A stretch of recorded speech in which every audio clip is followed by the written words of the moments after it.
ஏன்னா இப்போ எல்லாம் எப்படின்னா, முன்ன ஆங்கிலத்தில் சொல்லி புரியலைன்னா தமிழில் சொல்லுவோம். இப்போ அப்படி இல்லை. இப்போ தமிழில் சொல்லி அது புரியலைன்னு நம்மளை பார்த்துக்கிட்டே இருந்தாங்கன்னா அப்புறம் இங்கிலீஷில் சொன்னால் புரியுது. கல்லூரி வாசல் நின்றுட்டு இருந்தேன், ஒரு பஸ் வந்தது. இந்த பேருந்து மைய பேருந்து நிலையம் போகுமான்னு கேட்டேன். அப்படின்னா என்ன சொல்கிறேன்னு கேட்டார் அவர். இந்த பேருந்து மைய பேருந்து நிலையம் போகுமான்னு. என்ன சொல்கிற அப்படின்னாரு. இந்த பஸ்ஸு பஸ் ஸ்டாண்டு போகுமான்னு. அப்படி தமிழில் எடுத்து தொலைய வேண்டியதானே அப்படின்னாரு. அப்போ பேருந்து மைய பேருந்து புரியலை. அருமையான இந்த கேசட் வெளியீட்டு விழா, அது மட்டுமில்லை இசை வெளியீட்டு விழா, அடுத்த படத்திற்கான தொடக்க விழா,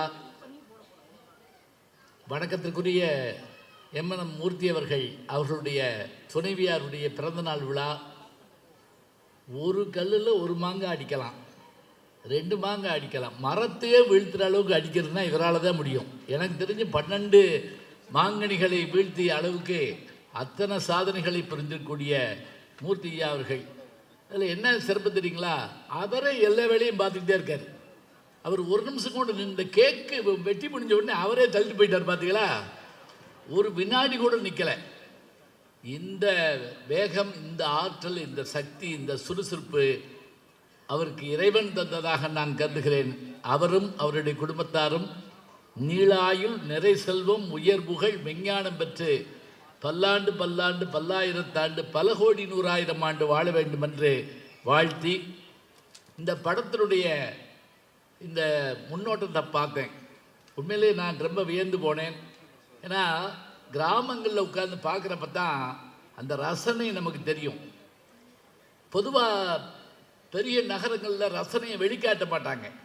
கிராமத்தில் படம் பார்த்துக்கிட்டு இருக்கப்ப அழகான காட்சி வந்தால் திடீர்னு எந்திரிச்சு, சே கொடுத்த காசு செத்துச்சிடா அப்படிம்பா.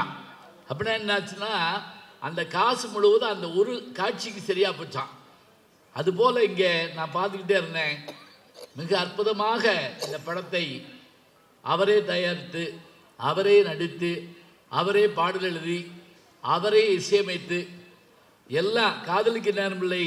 நாகேஷ் அவர்கள் சொல்லுவார், கதை, வசனம், டைரக்ஷன், பாடல்கள்னு சொன்னப்ப அன்னைக்கு நம்ம சிரிப்பாக இருந்தது. ஆனால் இன்னைக்கு அப்படி ஒரு ஆள் செய்ய முடியும் என்பதை எனக்கு தெரிந்து டைரக்டர் டி ராஜேந்தர் அவர்கள் இப்படி செஞ்சுருக்காருன்னு நினைக்கிறேன். கதை, வசனம், டைரக்ஷன், பாடல்கள். அதே போல எல்லா ஆற்றலும் கொண்டிருக்கக்கூடிய திரு மூர்த்தி அவர்கள் அழகான படத்தை தந்திருக்கார்.